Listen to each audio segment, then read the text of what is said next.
Halo guys, di belakang saya ada bacaan Soekarno Djadesi. Dan kali ini kita sudah menyelesaikan syuting syuting VFTV kita di Kota Ankara bersama Teh Paramita Rusady dan juga Adrian putranya ya. Dan siapa lagi? Oh, ada. Ini tuh sambil ngaca Dana. gitu. Oh iya. Sama Dana. Oke, kita udah selesai ya syutingnya ya hari ini. Sudah, alhamdulillah lancar. Lancar. Dan ini nggak nyangka ya ada jalan yang namanya Soekarno.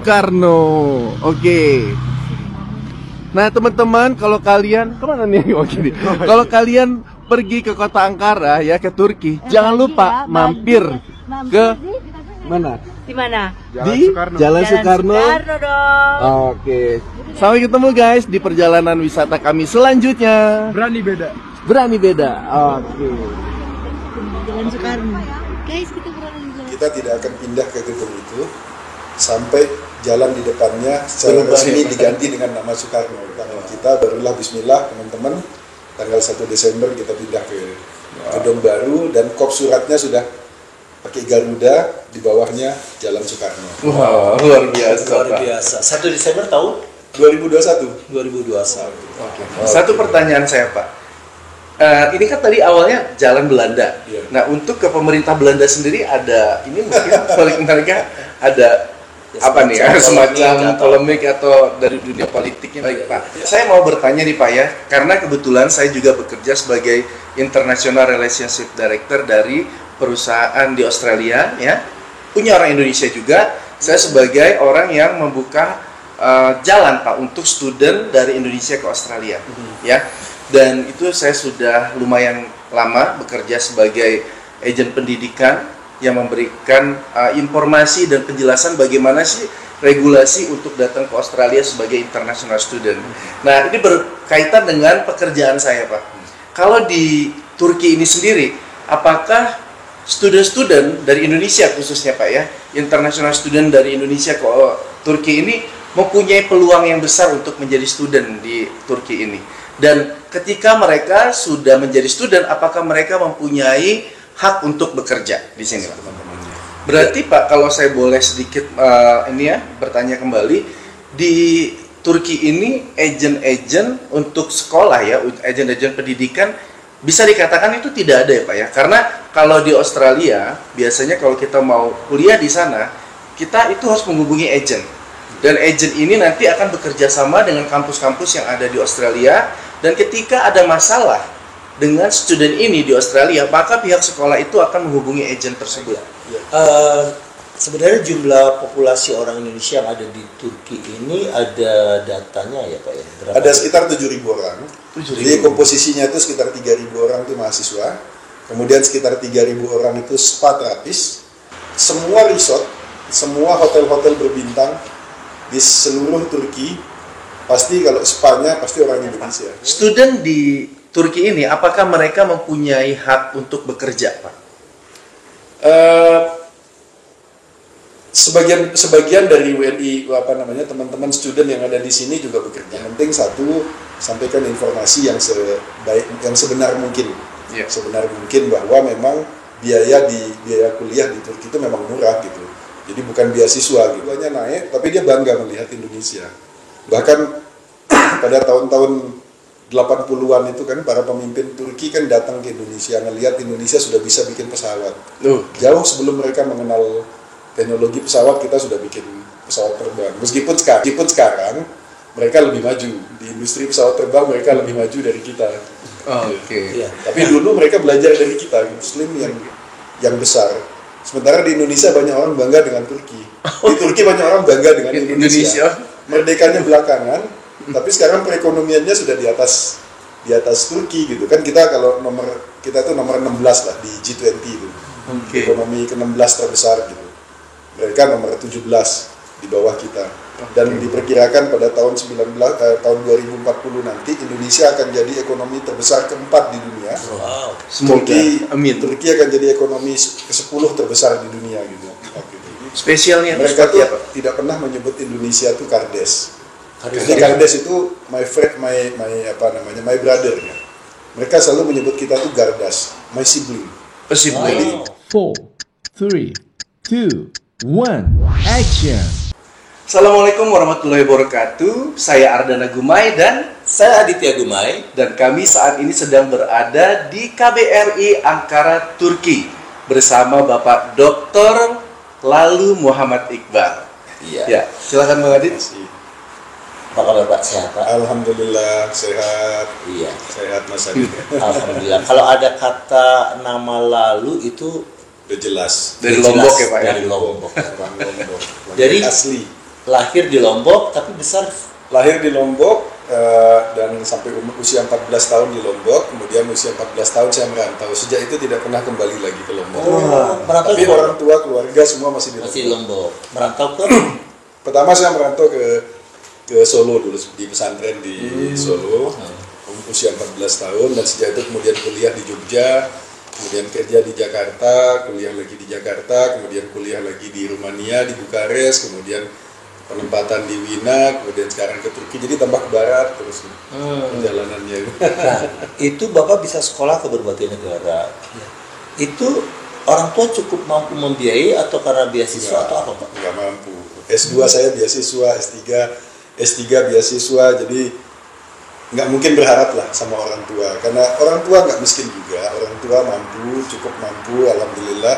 Tapi anak 5 semua kuliah semua kan, jadi apa namanya, paling mentok orang tua bisa mendorong itu sampai dengan apa namanya S1, tetapi saya tahu ada harta beliau yang paling mahal, doa. Iya, karena mengandalkan otak nih Bang, sepertinya ya. Emang cerdas banget ini sepertinya. Cerdas tapi didukung juga oleh doa dari orang Tua. Itu yang paling Iya. top, doa itu. paling luar biasa. Nah Pak, sebenarnya dari dulu tuh cita-cita Bapak kemana ya? Apa memang mengarah ke arah jadi pejabat publik seperti ini atau gimana nih? Dulu cita-cita saya waktu saya SD, SMP, cita-cita saya jadi sopir bis malam. Kenapa tuh Pak? Jadi suka ketawa kalau ditanya cita-cita. Ibu saya kan orang Jawa, Iya. jadi setahun sekali dulu orang tua ngajak kita ke Pasuruan, ke Jawa naik bis malam. Gitu. Dan saya selalu memilih duduk di belakang sopir. Gitu. Karena Sepanjang malam saya nggak bisa tidur. Gitu. Melihat sopir itu mengendarai kendaraan, zaman itu kan setirnya besar, karena belum ada power steering. Power steering, Adanya steering by power waktu itu. Steering by power. Gitu. oke. Jadi badannya besar, semalam suntuk, nyopir nggak tidur demi keselamatan 40 orang di belakang nih. Nyawa 40 orang ini tergantung di tangannya. Buat saya itu kayak gambaran leadership yang luar biasa gitu. Jadi semalam suntuk, saya memperhatikan semalam suntuk nggak tidur gitu. Jadi bayangan saya itu suatu saat saya harus jadi supir bis malam. Itu profesi paling keren yang saya lihat sampai saya SMP gitu. Iya, tapi kayaknya itu juga mengarahkan Bapak menjadi seseorang yang menyukai perjalanan mungkin ya. Salah satunya mungkin ya petualangan, perjalanan gitu, dan kebetulan ayah saya juga mendorong saya sejak kecil untuk merantau lah. Jadi kata beliau, pohon kecil itu nggak akan mungkin besar kalau dia di bawah pohon besar gitu. Jadi kamu harus menjauh supaya kamu bisa tumbuh lebat, kena expose matahari gitu. Filosofinya luar biasa. Pohon kecil tidak akan bisa tumbuh besar kalau di bawah Pohon yang besar. Maka silakan menyemai sendiri dan tumbuh berkembang dan menjadi besar sendiri. Quotes kita hari ini ya, ingat itu. Ya. Sedikit nih Pak, sebelum kita pindah ke yang lain, tadi mengenai masa kecil. Momen yang paling Bapak ingat di masa kecil, apakah itu sesuatu yang sangat menggembirakan, sangat menyedihkan, sangat membuat Bapak sampai sekarang nggak terlupa, itu ada nggak? Ada momen mixed feeling. Mixed Momen mixed feeling gitu, saya bilang gitu. Yaitu ketika kakek saya, ayah saya mengantarkan saya ke pelabuhan untuk mulai perantauan itu. Di usia 14 tahun. Usia 14 Oke. tahun, pakai baju biru, celana jeans gitu, bawa tas gede, terus di pelabuhan, terus di apa namanya, dulu kalau kapal feri itu mau nyebrang ke mana, ke Bali itu pasti musiknya itu adalah ini apa, selamat tinggalkan lu. Kebayang. Begitu lagu itu mulai di setel, mulailah itu apa namanya, kakek saya dulu menasihati. Beliau bilang bahwa cucuku, katanya, kamu nanti akan masuk ke tempat yang baru gitu. Dan ketika masuk ke tempat yang baru, kamu itu seperti bangau yang bersayap satu gitu. Karena sayap yang satumu itu kamu akan dapatkan dari orang-orang di sekitarmu. Jadi berbaik-baiklah dengan masyarakat di sekitarmu, karena tanpa mereka kamu adalah bango yang tidak lengkap gitu. Yes, Yang benar tidak sekali. bango. Bango bersayap satu dan masyarakat sekitar kita melengkapi dengan sayap yang kedua sehingga kita menjadi bango dengan sayap yang lengkap. Baik. Quotes yang kedua baru beberapa menit Udah dapat dua quotes ya. Dua Artinya quotes ya. benar Ilmu yang Bang luar Adit ya. biasa. Berarti kita sebagai makhluk sosial, sebagai manusia memang membutuhkan manusia-manusia lainnya ya Bang ya. Setuju banget ya kan. Nah Pak, Dan ayah saya giliran dong, bapaknya dulu Nah, baru anaknya. yes. Jadi ayah saya gitu. Ayah saya menasihati saya, anakku katanya, terus lihat ke langit katanya. Cuma ada satu langit di dunia ini gitu. Selama kita masih berada di bawah langit yang sama, sebetulnya kita tidak jauh gitu. Dan kita bisa bertemu dalam doa gitu. Jadi menguatkan saya bahwa kita akan berpisah, tetapi kita masih di bawah langit yang sama. Sebetulnya kita di bawah atap dan rumah yang sama. Sama. Cuma posisinya berjauhan Posisinya ya Pak aja ya. berjauhan. Itu Jadi, kalau atap jadi- kita itu adalah langit gitu. jadi judul film keren ya. Di bawah langit yang sama. Oke. Keren ya kan? Itu tentang Dapat ide lagi ya Bang ya. Banget, saya langsung kebayang bagaimana toleransi, bagaimana perjuangan hidup. Tapi selama kita percaya kita di bawah langit yang sama, kita bisa saling. Dan itulah mulainya dilepas. Kemudian ayah saya bilang, jangan pernah kembali sebelum bawa ijazah gitu. Jadi selama di pondok tuh gak pernah pulang. Oke. Kalau libur ya tetap liburan, tapi ke tempat-tempat lain gitu. Jadi ada teman saya dari Pulau Buru, saya ikut ke Pulau Buru. Tapi Teman memilih saya dari pesantren Lampung. tuh gimana Pak? Memang pengen jadi seorang dai atau apa? Enggak, ayah saya pingin kamu jadi orang yang lengkap lah gitu. Jadi Oke.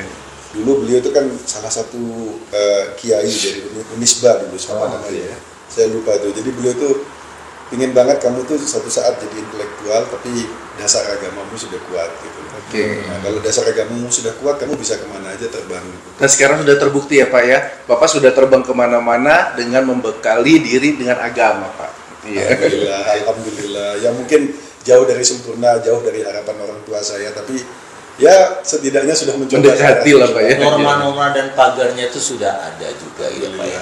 Iya. Oke, sekarang kita berpindah nih. Setelah kita berbicara masa kecil, kita sekarang berpindah kepada apa yang Bapak kerjakan selama di Turki ini, Iya. di Ankara. Salah satu yang luar biasa mencatat sejarah, momen di mana nama jalan di depan KBRI Oke. diganti menjadi nama Jalan Soekarno, Soekarno. Presiden Luar biasa pertama. Pak. Boleh cerita sedikit tentang hal itu? Sebenarnya banyak capaian kita di KBRI di bidang ekonomi, politik, pertahanan gitu. Tapi bukan capaiannya Iqbal, itu capaiannya tim dan karena staf-stafnya lah. Saya tuh hanya orang yang beruntung. Tim saya, staf saya itu luar biasa. Dedikasinya, kesungguhannya, kinerjanya luar biasa gitu. Jadi saya tuh hanya orang yang beruntung ditempatkan di antara orang-orang hebat, orang-orang baik di tim saya gitu. Itu merendahkan hati yang luar biasa ya. Tapi benar Pak, pencapaian yang barangkali betul-betul akan menjadi momen sejarah ya. Artinya banyak mungkin para duta besar yang juga melakukan hal yang di bidang politik, ekonomi dan lain sebagainya, tapi merubah nama jalan Nggak di sesuatu negara hal yang orang, gampang ya. tidak gampang. Di negara orang memakai nama tokoh dari Indonesia itu nggak gampang. Itu gimana prosesnya Pak? Perjalanannya panjang dari 2019 ketika kita dapat restu dari dukungan dari Bu Menlu mendukung untuk membangun kantor baru gitu yang lebih representatif, yang lebih mencerminkan Indonesia kekinian gitu, Indonesia G20 gitu loh, meresmikan gitu. Karena memang kantor kita itu sudah tidak representatif. Yang gitu. di mana, Pak? Yang sebelumnya. Jadi kantor itu dibeli tahun 1985. Pada saat diplomat kita baru 6 orang, termasuk dubes. Sekarang diplomat kita saja sudah 17 orang, belum local staffnya. Jadi udah nggak bisa menampung lagi. Sekarang gedung lama jadi Sekarang di gedung lamanya jadi Common Use Center. Jadi itu digunakan untuk permanent display ekonomi, untuk shelter buat warga tetap kita yang bermasalah. negara kita ya. Dan itu jadi tempat latihan bahasa Indonesia. Ada seratusan orang tiap tahun yang ikut pelajaran bahasa Indonesia di sana. Tempat acara warga kita juga di situ sekarang. Kembali ke proses itu gimana? Nah, 2019 kita mau beli gedung, kita cari gedung yang sesuai dengan kemampuan anggaran kita dan sesuai dengan kebutuhan untuk security dan sebagainya. Kita sudah cari, kebetulan harga lagi properti sedang jatuh pada saat itu, sampailah ke gedung ini. Gedung ini adalah gedung yang dimiliki oleh perusahaan yang sudah nggak mampu lagi melanjutkan karena harga properti jatuh. Kalau dia selesaikan, harga jualnya akan lebih murah daripada harga dia bangun. Gitu. Jadi ini sudah terabaikan gedung ini selama 3 tahun gitu, masih rangka-rangka gitu. Nah akhirnya Bismillah, kayaknya ini gedung yang paling sesuai dengan kebutuhan kita dan paling sesuai dengan budget kita. Lalu kita tawar-menawar, akhirnya setuju beli. Cuman ganjalan saya ketika beli itu adalah ini gedung di depannya namanya Jalan Belanda gitu. Jalan Belanda. Iya, Jalan Belanda gitu. Jadi tulisannya Belanda gitu. Hollanda Cat. Hollanda Cat. Jadi itu Holland Street. Itu di Belanda. Gimana lah rupanya nanti ya. Kop surat saya nanti di atasnya pakai Garuda gitu dengan bangga gitu. Bawahnya Jalan Belanda. Belanda. Pernah menjajah Indonesia Iya. lagi. Kalau saya nggak pakai istilah menjajah. Kita berjuang melawan Belanda selama 3,5 abad gitu. Perjuangan 3,5 abad gitu, bukan penjajahan gitu. Nah, kemudian tapi waktu itu inilah yang paling sesuai. Akhirnya kita putuskan beli dengan komitmen saya akan lakukan upaya supaya mengganti jalan ini dengan jalan yang membuat kita bangga gitu. Dan sambil mulai kita proses membangun selama 2 tahun itu, saya coba pendekatan ke partai politik di sini, karena di sini kan ada DPRD-nya. Dan keputusan karena jalan ini lebih dari 12 meter, itu keputusan tidak bisa diputuskan oleh wali kota, tapi juga harus DPRD-nya. Jadi kita pendekatan ke partai-partai politik yang ada di Ankara, kemudian kita pendekatan ke gubernurnya, kita pendekatan ke Kementerian Luar Negeri Turki gitu. Dan memang itu pekerjaan yang nggak mudah ya untuk meyakinkan semua orang gitu bahwa lihat ini, dan kita harus menjelaskan kenapa Soekarno gitu usulan kita gitu. Pertama saya bilang ke wali kotanya dan ke anggota DPR-nya, saya bilang bahwa sekarang Erdogan itu adalah tokoh di dunia Islam, kebanggaan dunia Islam. Pada zaman itu Soekarno lah tokoh dan kebanggaan dunia Islam gitu. Jadi Soekarno adalah Erdogan pada masa itu, dan Presiden Erdogan adalah Soekarno pada masa sekarang. Jadi itu kalibernya Presiden Soekarno pada saat itu. Kedua, kalau baca buku beliau yang di bawah bendera revolusi, beliau secara khusus menulis beberapa tulisan artikel tentang Turki yang intinya menyampaikan bahwa kemerdekaan Turki pada tahun 1923 itu adalah merupakan inspirasi bagi Indonesia untuk mencapai kemerdekaannya di tahun 1945 gitu, yang beliau sebut sebagai kebangkitan Asia Afrika itu. Begitu juga Pak Hatta banyak menyebut mengenai Turki gitu. Ini semua saya sampaikan satu persatu saya datengin anggota DPR, para tokoh politik satu persatu gitu. Prosesnya panjang gitu. Nah setelah proses panjang itu, kemudian wali kota memberikan indikasi bahwa dia akan bahas ini dengan timnya dan memberikan lampu hijau akan setuju. Tapi saya diminta komunikasi dengan Kementerian Luar Negeri. Komunikasi dengan Kementerian Luar Negeri lagi. Lalu Kementerian Luar Negeri juga menyampaikan lampu hijau, tapi minta komitmen untuk secara resiprositas, jadi timbal balik, bahwa pendiri Turki juga akan digunakan namanya di Indonesia. Jadi waktu itu saya bertemulah dengan gubernur dan wakil gubernur DKI Jakarta. Lalu kita menerima komitmen tertulis dari Pemda DKI bahwa DKI siap untuk memberikan timbal balik atas pemberian nama di sini. Atas dasar itu kemudian kita maju ke Kementerian Luar Negeri lagi dan ke wali kota. Sebetulnya pada saat Oktober 2021 gedung ini sudah komplit, sudah siap dipakai. Tetapi secara resmi pemberian nama itu belum. Jadi papan namanya masih papan nama yang lama. Dan belum ada SK dari pemerintah Turki buat keputusan mengenai pemberian nama. Jadi saya bilang ke teman-teman, kita tidak akan pindah ke gedung itu sampai jalan di depannya secara resmi diganti dengan nama Soekarno. Alhamdulillah. Akhirnya proses itu baru selesai akhir November. Jadi secara resmi namanya diganti, papannya sudah sepanjang hampir 3 km itu semua papannya sudah diganti dengan Soekarno Cadesi. Kemudian surat resminya tertulis hitam di atas putih sudah sampai ke tangan kita, barulah bismillah teman-teman tanggal 1 Desember kita pindah ke gedung baru, dan kop suratnya sudah pakai Garuda, di bawahnya Jalan Soekarno. Wah, luar biasa. Luar Pak. biasa. 1 Desember tahun 2021. 2021. Wow. Tapi gedung ini diresmikan oleh Ibu Menlu pada bulan April 2022. Oke. Ya. Di Jakarta sendiri nama yang dijadikan nama jalan tokoh dari Turki itu di mana? Belum, masih hutang kita. Jadi masih hutang kita, tapi kemarin saya sudah bertemu dengan pejabat sementara gubernur dan sudah menyampaikan bahwa kita punya hutang yang harus kita bayar kepada pemerintah Turki, dan beliau berkomitmen akan mencarikan jalan yang pantas, yang sebanding di Jakarta untuk diberikan nama dengan pendiri negara Turki. Oke. Satu pertanyaan saya, Pak. Ini kan tadi awalnya Jalan Belanda. Iya. Nah, untuk ke pemerintah Belanda sendiri ada ini mungkin mereka ada apa nih? Semacam polemik atau dari dunia politiknya, Pak? Ya, saya bahkan pada saat kita meresmikan gedung ini, Dubes Belanda juga hadir gitu.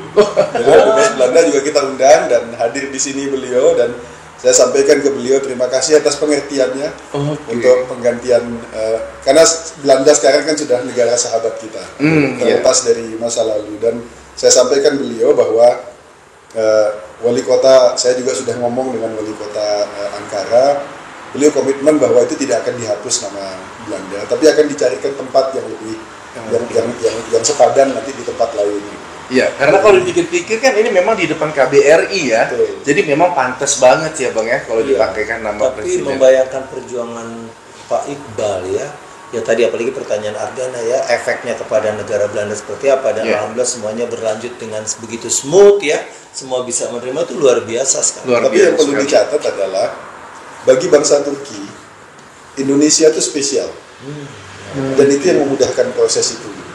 Meskipun tetap kita harus meyakinkan semua pihak gitu. Spesialnya Mereka tuh tidak pernah menyebut Indonesia itu Kardes. Jadi Kardes itu my friend, my brother ya. Mereka selalu menyebut kita itu Gardas, my sibling.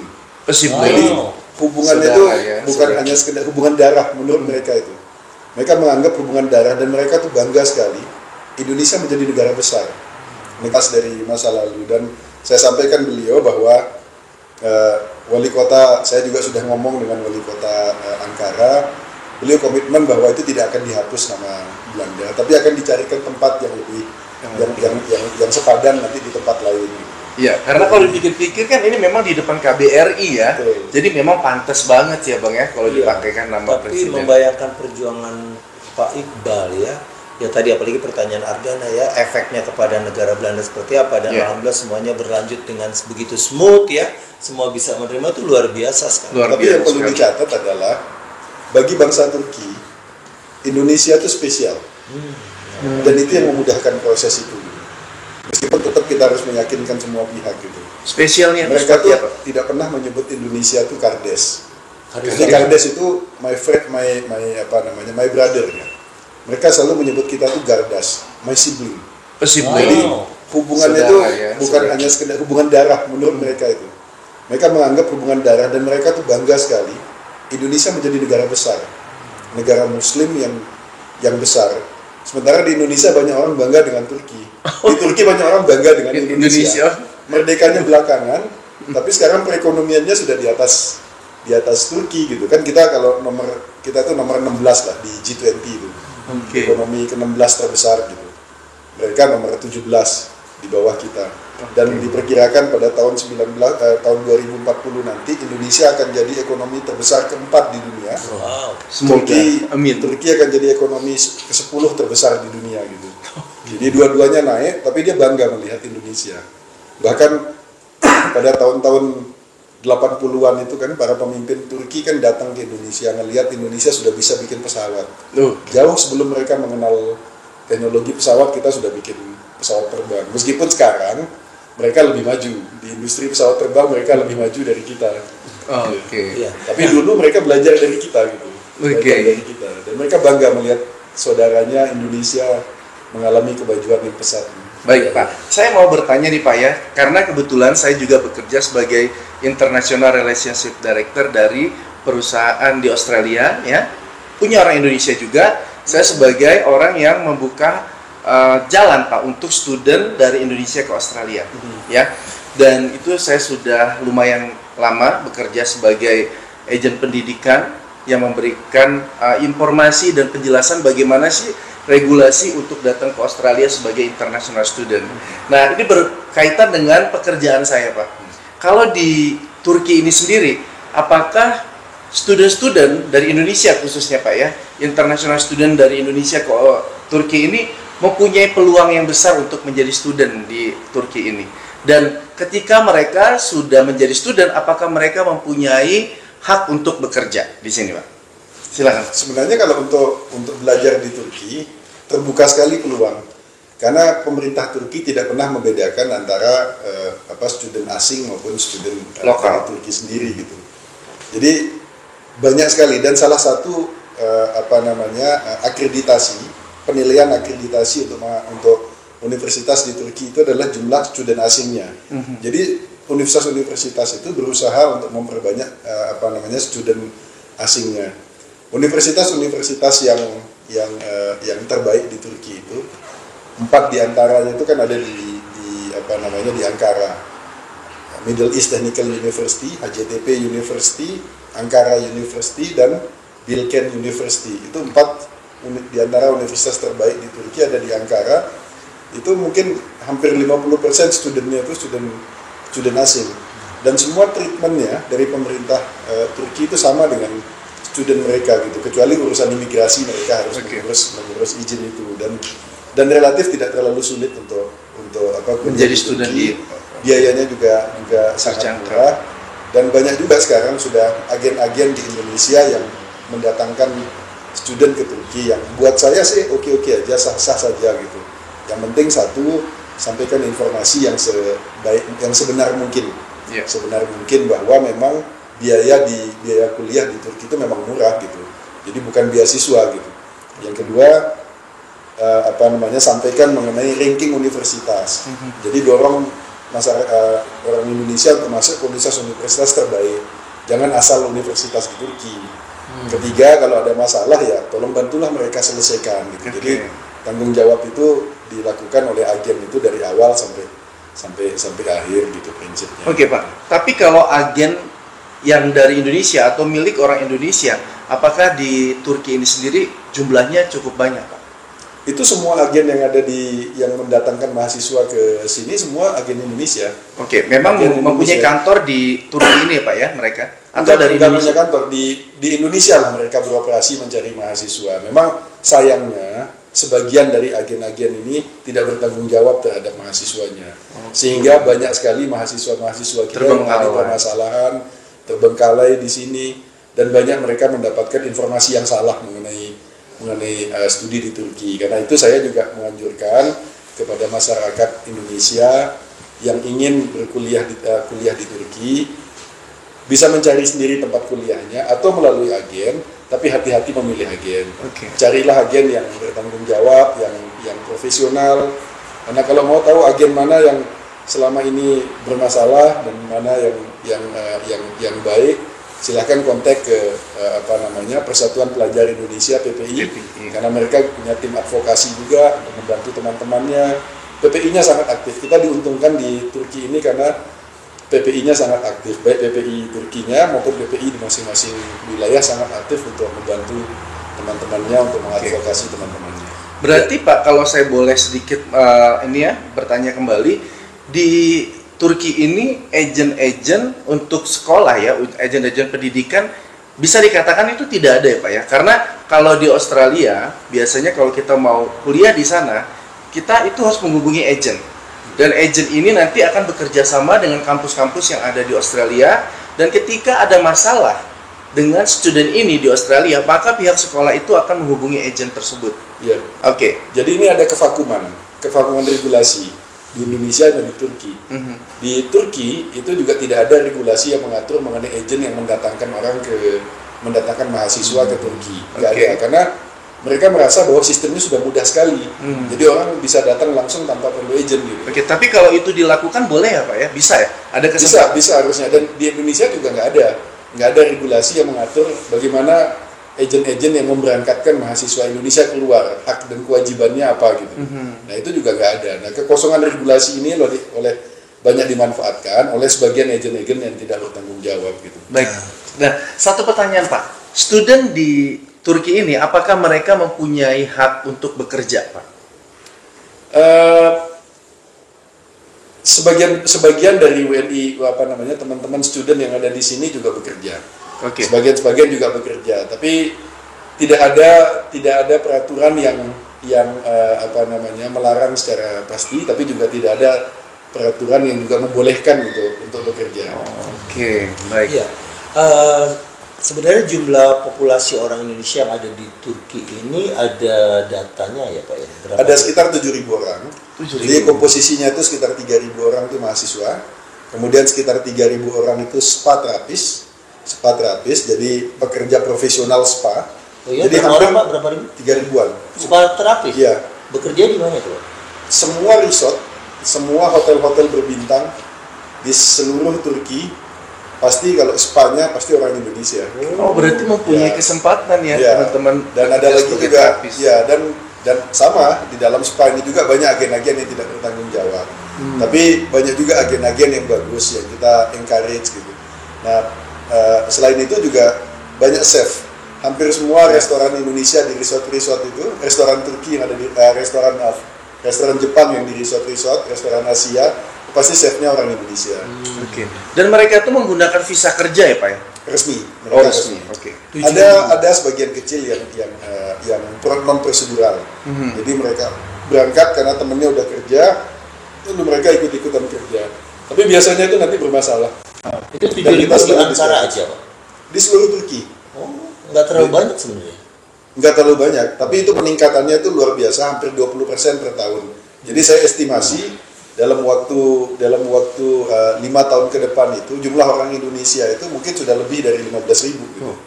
Dalam 5 tahun ke depan, baik perkembangan dari student maupun dari pekerja. Dan juga sudah berumah tangga ya Pak ya? Iya, banyak juga selain ekspatriatnya itu selain yang di spa terapis, juru masak di hotel-hotel, itu juga ada yang high tech gitu, yaitu mereka bekerja di drilling vessel.